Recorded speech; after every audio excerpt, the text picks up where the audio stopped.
Thank you. Echoing some of Mrs. Field's concerns, I think history has proved that the applicant has a very poor sense of social conscience. Many things have happened in the past which have adversely affected the neighbours, and they have chosen to disregard that. One of these is, of course, overdevelopment and the use of the site. The interior of the building is 393 square metres. That demands car parking space of 78 places. In addition to the 393 square metres, in the garden, since Osborne Woodhouse took over the premises, there are now more than 40 tables, large picnic tables. And to service those picnic tables, we have only one extra car parking space. There are 79, and there are 79 car parking spaces, and the interior of the garden is 78. And I believe that there should be an amendment required to say that if Osborne Woodhouse introduce any further tables, there ought to be a review of that car parking facility. That's one of the reasons that we failed on the last occasion. And we have no idea what's going on inside the premises. I'm sure we could find a volunteer to visit on a regular basis, but that's not the answer to it. I think there should be a condition attached to that. Any increase in covers should produce a review of car parking. The management flat.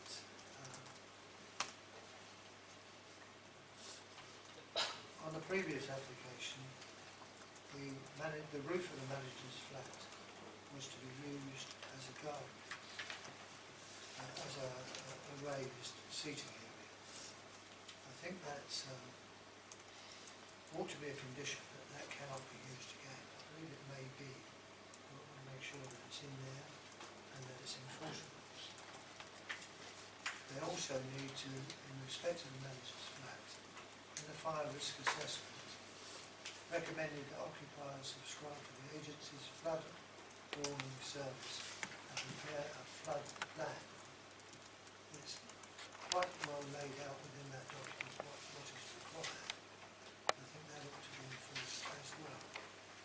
We know it flooded in 2014 with the adjacent properties. You could have swum in the garden and stripped southern plant. There is a flood risk there without a doubt.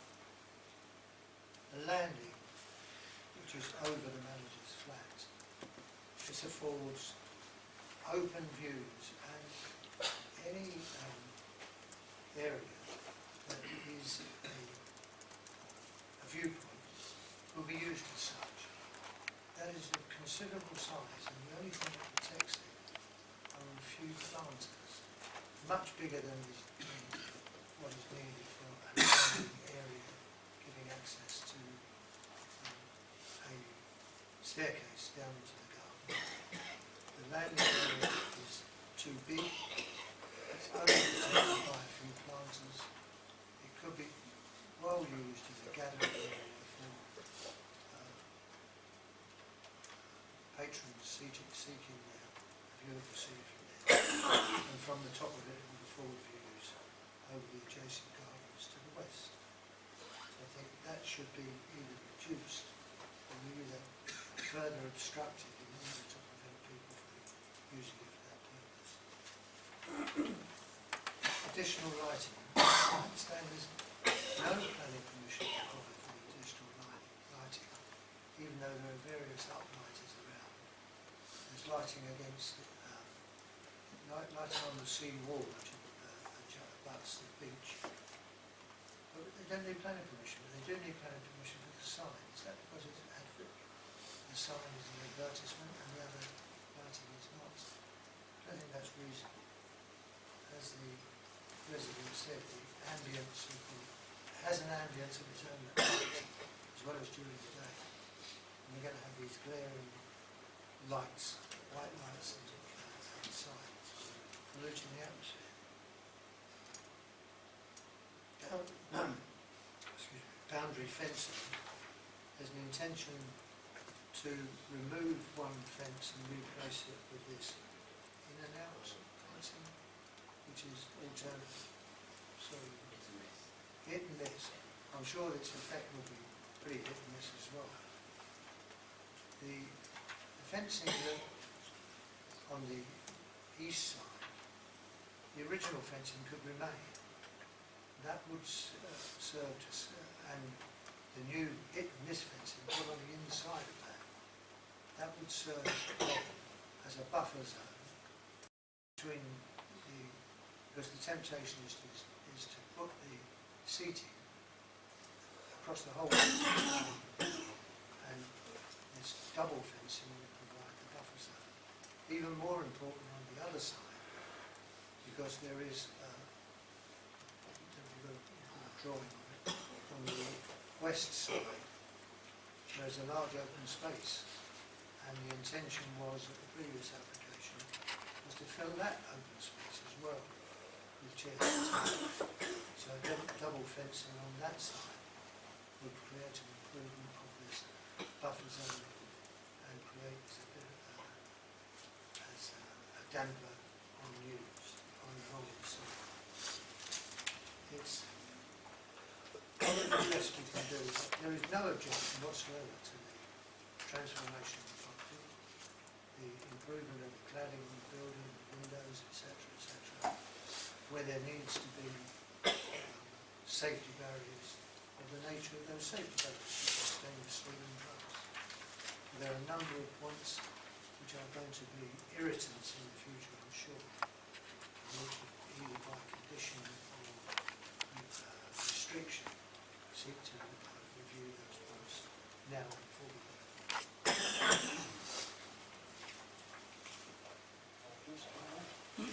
Maybe a question, what's a hit and miss fence? Is that what it is? Yeah, effectively there's a post that goes up the middle, a vertical post, and then the horizontal posts are attached. So either side of that post as an alternative, it just allows the wind to travel through it, so they don't, because the existing fence that's there is falling down. It's not been there very long because it's close water fencing, the wind just buffers it. So.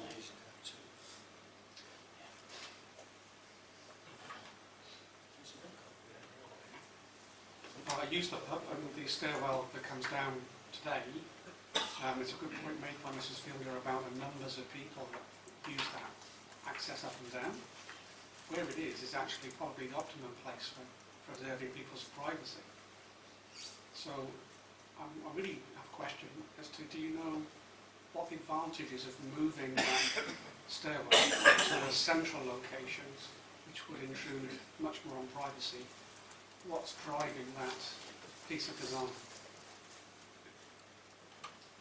I believe it's a purely aesthetic proposal to obviously originally the proposal had, if you look on the south elevation there was obviously there's 3 glazed areas of balustrades there. The original proposal obviously had glazed balustrades going along there as well where the seating area was, so aesthetically it just went down the centre of the building. I think that's Holland would have to just like to retain it in that location because obviously it's centrally sited. It's both central in the site and then central in the building as well, so aesthetically it looks more pleasing than having the other one around the side.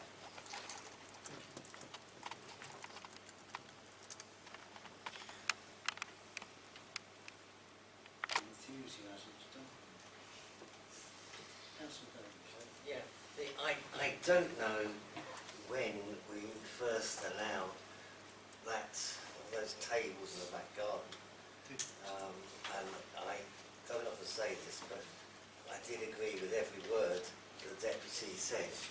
I think we've reduced over the years by successive approvals of various kinds. We've actually reduced the living conditions, if you like, of other residents, and there is an incompatibility between people enjoying themselves, often with their children in tow, and those who want to enjoy the peace and quiet of the seaside. So So, for the reasons that Councillor Andrew gives, I would certainly oppose. I would certainly oppose. Sorry,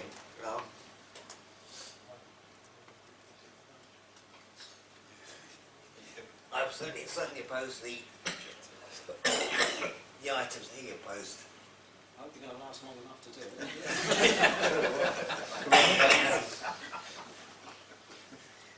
Anybody else?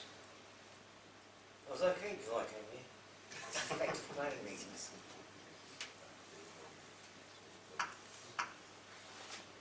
Do you want to comment? So perhaps we could comment also, because I think Councillor Mandry suggested potential conditions in the event that members were minded to grant permission. One was removing the use of, just to put the layout plan on, Peter, I think was to make sure that this area here couldn't be used in the future for any seating arrangements.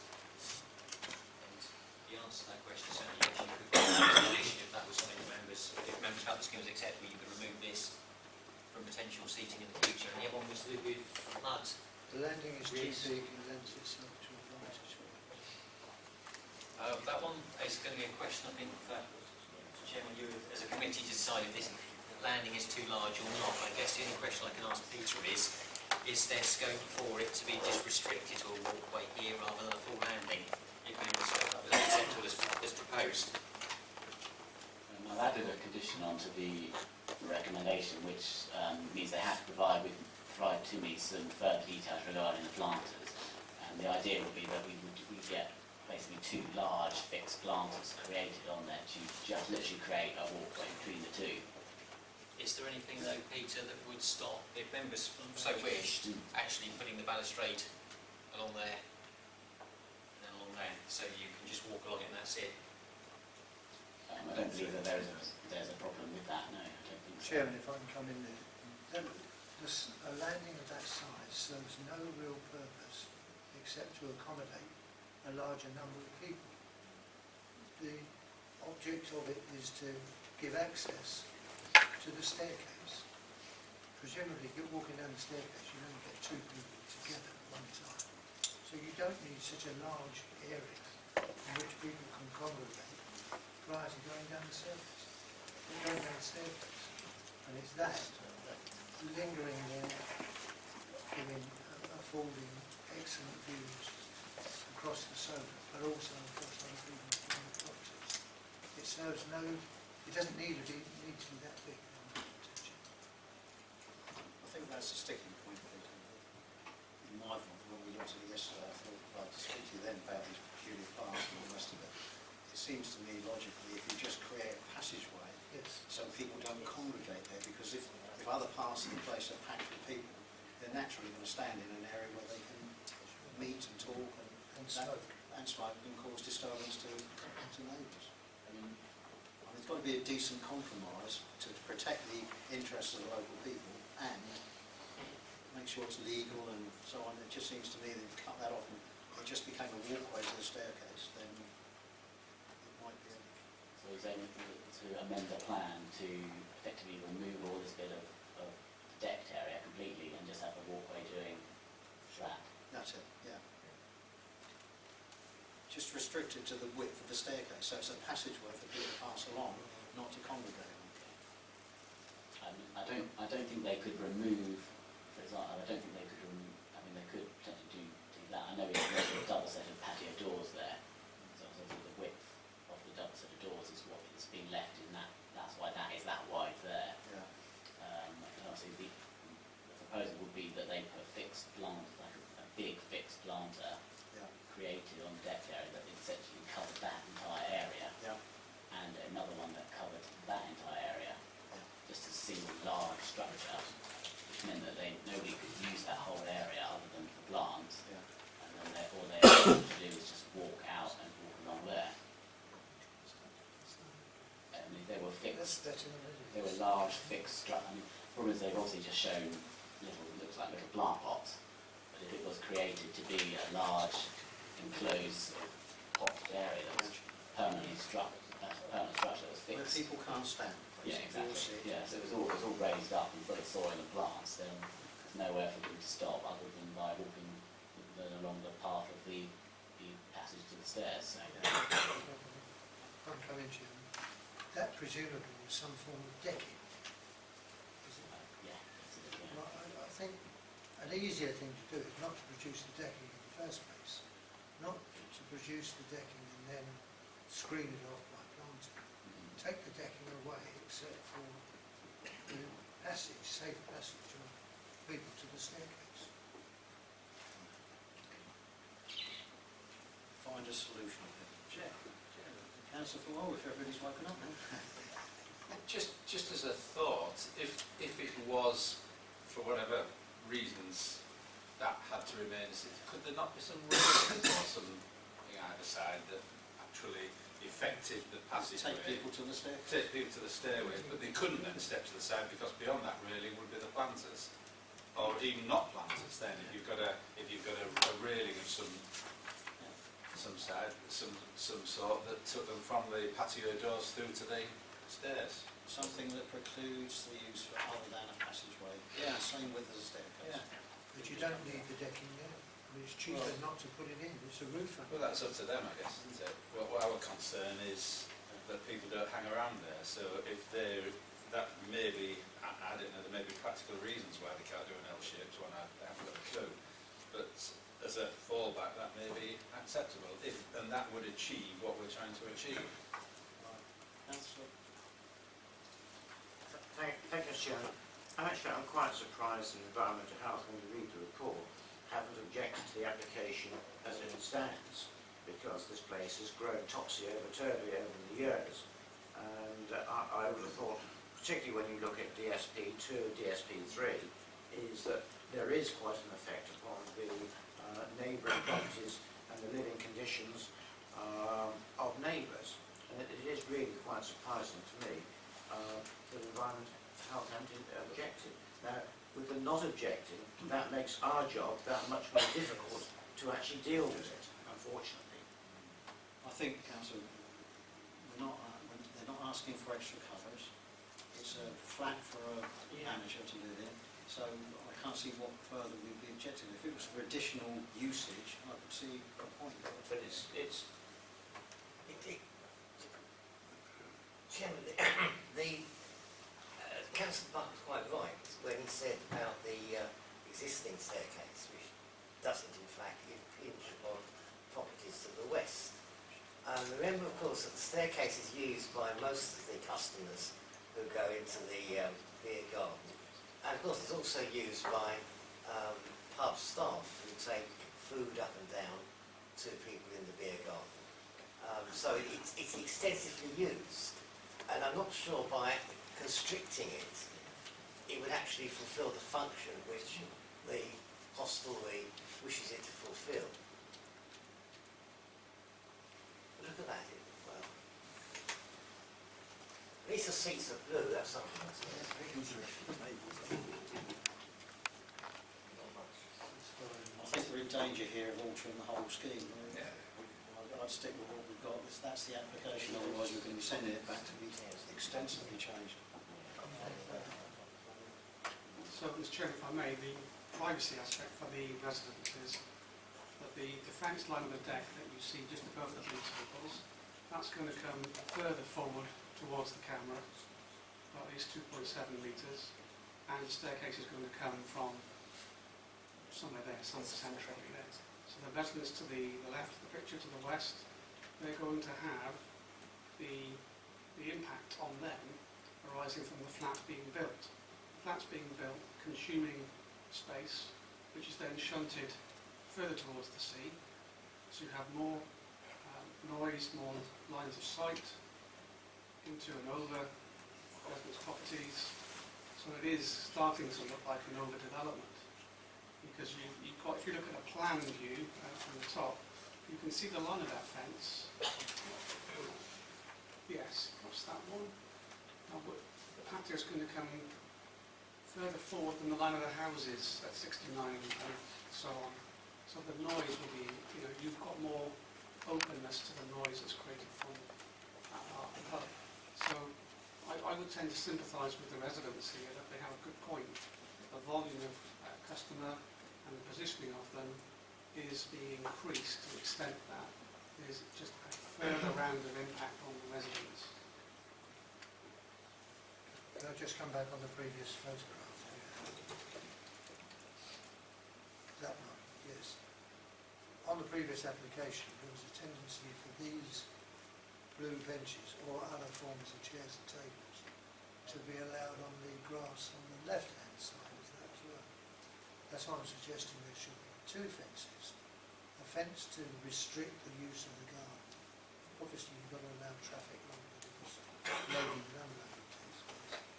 And a fence that acts as a barrier between the garden and the properties to the east where the white cottage is there. That would restrict any further impact on the neighbouring properties by ensuring there's a distance between those properties and the beer garden. If I could come in on that point, Arthur, to you, Mr. Chair, the area with the path and the grass on the left there, last summer that was filled with a marquee, small marquee, and evening functions. I've no idea if that had a requirement for permission or had permission, but the idea that Arthur has as a fence to sort of demarcate that service access would help mitigate the privacy and noise issues for residents. Is there any kind of condition that restricts the tables and chairs to that side? So they could actually put them on that side if they wanted to? Yes.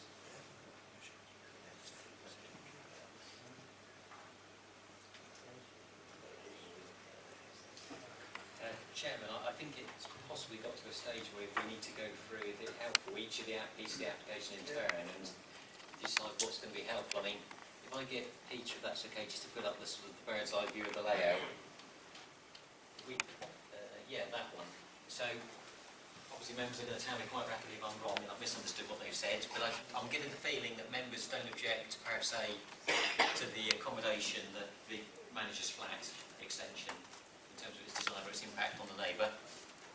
Subject to the flood risk requirements, Okay. which are laid out in the flood risk assessment. The actual physical alterations to the building, so that's recladding it, replacing doors, replacing windows, cladding, tidying up, I'm getting feedback that that's not a concern for members. Okay. I think the next issue then, if I'm going to take them in turn, is the extension to this area of decking, and Peter Baird just remind me of what the distance was in terms of how people... So there's already a decked area here with tables on it. It's going to be increased in depth into the garden 2.7 metres, and they're also looking to provide a fence, I believe, in their own boundary, not replacing the neighbour's fence, to address the screening and the fact that the neighbour's boundary fence is starting to disintegrate because of the weather conditions down in the wind. No I'm objection not to that? sure from the feedback the members were too concerned by that, but I'm again just making As sure. long as it's not going to be used for additional tables. Well, I think what happens is that the tables that are currently where the flat would be built or extended, where that grey block is with the extension will be, there are tables there today. So what the business is looking to do, I think, from what I see, is retain existing covers despite building on that area by extending the patio outwards to provide a new place for those tables to go to. So they're able to have the flat built, but to displace the tables that are where the flat would be sited. And in doing so, they're taking the tables further forward towards the sea and increasing the number of people in the open part of the garden. If I can just clarify the table position, Chairman, the use of this garden for these tables was never granted by this council. The reason it happened is the planning unit, as it gets talked about in the business, really includes all of that land. So this land is associated with the use of that building as a public house. So they were entitled in legal terms to put gardens out for their customers, tables, chairs in the garden for their customers. And there is no control, to be very honest, on how many of these they can put in that garden or indeed into that area. To be brutally honest, if they went down there tomorrow and filled this area as well with tables and chairs, I do not believe they need our permission to do it. If we were mindful to give consent for this, could we condition that's not used? Or would that be impossible? You could struggle, Chairman, particularly if they try to appeal the condition. They would say, is your condition reasonably related to what they're now asking you for? i.e. you taking away something they already benefit from?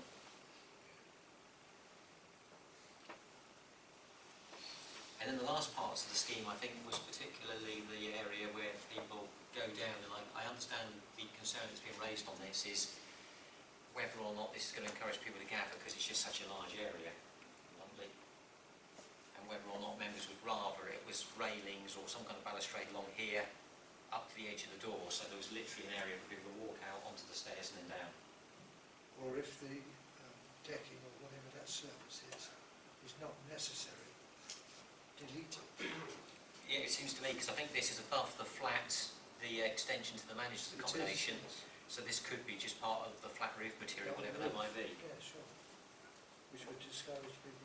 Depends what the surface is, Arthur, and whether it would take the wear. Presume if they put decking on it, it'll stop it wearing through the surface of the flat roof. Yeah. You could just add to the condition about putting the railings up as well, so. Yeah. I think that's important. Restrict it to an area that just leads to the staircase. And the railings to stop the wandering. Yeah. I think personally, Chairman, if that was the view of members, we should ask them to amend this application, get them to actually amend the plans and control it, and if they won't amend it or can't amend it, to bring it back to you. Right. So, And also, I think Peter showed you the new signage that was going to go on the back of the building, which again, no members commented specifically on it. I know that's a separate application on the agenda to vote on. I would question the need for that. You've got a very large sign on the right-hand side. You can see the extension. Why do you need another large sign? Because it's got the same aspect. The only aspect it's got is from the sea, but it also overlooks the pathway alongside the first cottage, I understand. That's on a recessed wall, isn't it? There's been the photograph properly to Going that on. one. Actually going on, you can see my cursor, it's actually going on this back of this wall here. With the other sign, this sign here, is on this elevation here. So they're quite staggered between the two. So where is that? You've got the visible photograph again from? from the beach. That one's the right one. So that one You don't need that another there sign shows. from the beach. So You don't need another sign from the beach. have they given any reason why they want a sign there, Peter? I mean, they're trying to pick up on the Isle of Wight ferry or something? They've got the other What's the one. purpose? I mean, the issue is that the main things we look at are obviously a visual appearance issue and a highway safety issue for our advertisement. And I didn't believe it was considered to be clutter because, I mean, these windows are going to be removed in any event. And so the sign would go over the top of that, so that's reducing, they're not sort of doubling up on that, they're not putting it below the windows, going in place of the windows. And it's situated 21 metres away from this existing sign here, so there's quite a degree of separation between the two, and because it's staggered. And I don't believe it's going to be really well seen in any event, but if that's what they submitted the application Can for. it intrude on the nearby neighbours? Can it cause light pollution of any sort? I don't believe it can, because there's a slight overlap between the two, between the front of these cottages and this section here. So, I mean, there are two uplighters, but it would be conditioned to be, the lights would be switched off when an hour after the pub's closed, so. There's no purpose to the sign. Would it be unreasonable to refuse the sign on the grounds that it's not necessary? In our opinion, that of course, it's not quite the same thing as what they think. It's aesthetic again, isn't it? Same as the staircase. They're looking for symmetry here, aren't they? Staircase in the middle, sign at either end. It's an aesthetic. You can't see that sign. That's any harm? Yeah, it's harder to do. Councillor Price. Mr. Chairman, I don't have any problems with the sign, but I have a problem with the lighting. I think that they can have the sign but no lighting to it. Because that is the part which can reflect back and can cause disturbance to people. If the signage is there, then that isn't really going to cause a nuisance to people, but the lighting can do. So from my point of view, I would agree to the signage but not the lighting. Does that seem reasonable? I was going to say, I would need to turn to Peter as to whether or not the lighting actually impacts upon the neighbours. And they've got windows in the side of that property that would be affected by the lighting, Peter. There are no windows in the side of the neighbouring property here.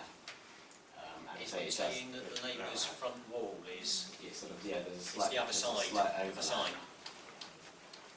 So you will see it. No, you can. Can you? difficult to see on there because it's marginal whether there would be any view of it at all from the property. I'm just trying to establish a page on it. Is So it on just this here? elevation here, Is it there? it's this bit here, I think. So it is set back behind the existing property, cottage to the left. I think the angle would be so acute that Yeah, but it has the potential to throw light down onto that property at the front of it. it could do, yeah, but I mean, as I say, there are existing windows already in that elevation anyway, which obviously throw out their own light. Let's see if it's there. So, I don't see, I can't see what purpose it serves. You can only see it from a very limited number of places, aspects. Right in front of it, it's almost down a tunnel.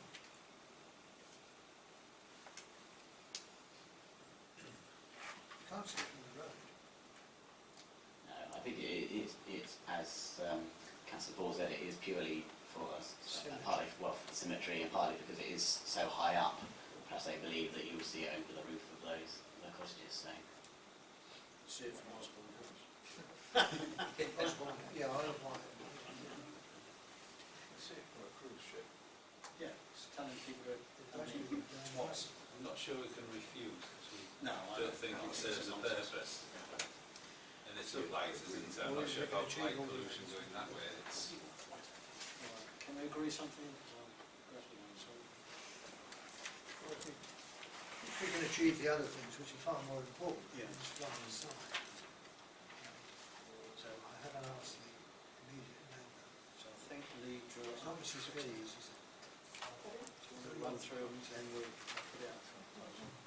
The bits that were raised from Councillor Palmesi was to make sure that we condition the flood risk assessment in terms of the manager's accommodation, to make sure it does what it says in the report, that we remove any possibility of the roof of the manager's flat being used in the future for tables and chairs, and also that we seek an amended plan that limits the size of that Access route. access route, so it's basically just a walk between the top of the stairs and that door.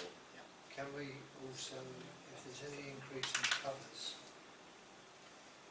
patrons' covers, triggers a review of car parking. They've got one spare car parking space to cover all of those benches. That's only covers to do with inside. Yes, I know. I mean, the issue is though legally, they can put more covers inside the building outside without our permission. Can they physically put them in there? Not No, been they inside. could be inside. It's whether you get much more in there, but you can outside as well, they're not limited. Okay, it's not tackle, we can't do anything about it. Right, members, there's a series of conditions. We've got a proposal. Can I have a proposal on that? Proposed by Councillor Mandry, seconded by Councillor Cartwright. Those in favour, please show. A unanimous one. The signage as well, Chairman, is a separate application. Signage proposal and seconded, both by Councillor Cartwright, seconded by Councillor Rayford. Those in favour, please show. And those against? 2 and abstentions? Yeah, I'm uncertain. Right, 1 abstention. Right, so that's permitted then, isn't it?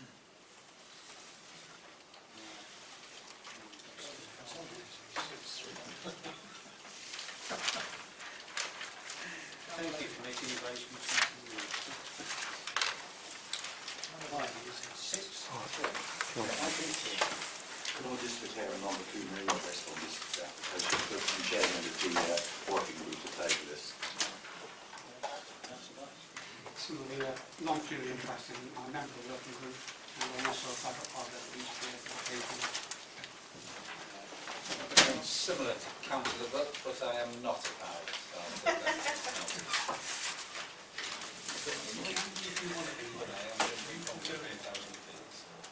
That's what I was going to say. It's going to be a one-off. Your parachuting. Jump. About 15,000. He's been mad. Yes, he's got mad. That's if you are. That's going to cost you. Well, we might keep on grey one with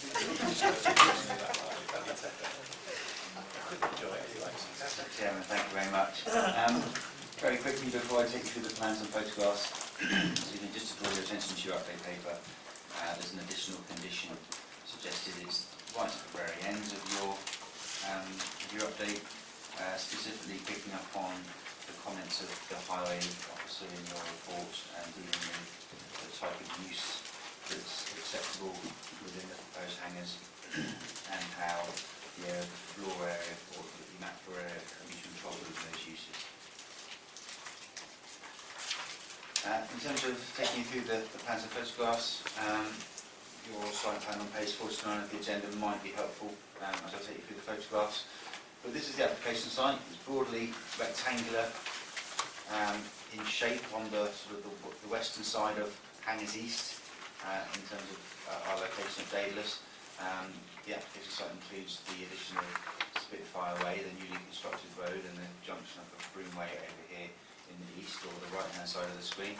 But it's using that existing road up until this turning head and then extending that into the site where it's proposed to construct a terrace of 6 new hangars.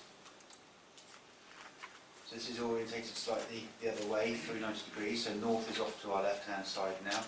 You can see the turning head that exists on Spitfire Way, the very western end of Spitfire Way here at the top of the screen, and it's proposed to extend that across the old taxiway, which is this strip running left to right on the screen with the small dots at the end, across the grass, and then towards the existing second runway, which is down here to the west or the bottom of the screen. So between the taxiway and the runway is your proposed application site, essentially. Extending Spitfire Way with an additional service road running north to south, and the terrace of 6 new hangars with parking to their east. Some grass areas as well, just to soften them slightly. Service entrances, pedestrian entrances, there's some fenestration you see in the elevational treatment in a minute. And then larger doors that are appropriate for airside access coming out to the west. It's just moving in, very much sort of some thumbnail of 2 of the hangars, showing that service entrance and pedestrian entrance on the eastern side, and then the understanding is there'll be some small facilities inside, maybe toilet facilities, refreshment facilities, but other than that it's a large open space to provide for what is on the tin essentially as a hangar and access airside. There's a sort of the speckled colouring here is a slight extension, more hard surfacing, extension of the hard surfacing linking up to the former second runway, which is the hatched bit at the bottom of the screen. So getting a feel for its architecture, sort of a common architectural language in terms of the barrel roof between each hangar. This is the east side, so this is what you'll see as you approach from Broomway. And you can see that there's a service door, pedestrian door. I mentioned some fenestration previously at low level. Changes in colour as you go from the south to the north, getting slightly darker, but the greys provide some continuity in that architectural language. And then on the western side, airside, you've got these larger hangar doors which will open in part to allow for the aircraft inside access to the second runway, which is being used now as a taxiway out to the main runway. Just looking at the eastern and the northern and the southern ends, so starting on the south, it's a slightly lighter grey, and then that transitional of greys through to the darker one on the north side. And then put them in their hole so you get a feel for how they're going to look. So this will be the approach at the top of the screen when you're coming from Broomway, coming into the site, heading westwards towards the hangars. And then airside is the elevational treatment at the bottom. So taking you through the photographs, this is taken from Spitfire Way, looking westwards. So I've come in, for those of you that may have been down to the site, you come in past the development on the right hand side, which is for UTP, Universal Tools. There's a property, a plot known as plot 5 and 6, which is under construction as well. And you're heading down, land's falling slightly, I think you can appreciate that from the photographs, towards the turning head, and it's off this turning head, pretty much straight ahead of us, is where the extension is going to be. As a point of reference, you can see the MCA building over here.